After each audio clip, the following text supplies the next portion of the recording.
Hello' বন্ধুসকল,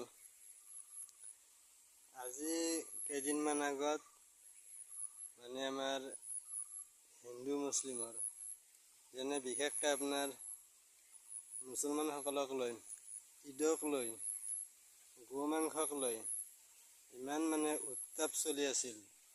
আৰু এতিয়া বৰ্তমান মিয়া আৰু অসমীয়াক লৈ ইমান উত্তাপ চলি আছে। এনেকুৱা কিছুমান ভিডিঅ' ভাইৰেল হৈ আছে, আচৰিত আৰু। মই এটা কথা বুজি নাপাওঁ, কোনোবাই ভুল কৰে আৰু কোনোবাই শাস্তি প্ৰদান কৰে। যেনেকৈ আজি আমাৰ হিমন্ত বিশ্ব শৰ্মাই এটা কথা কৈছিলে যে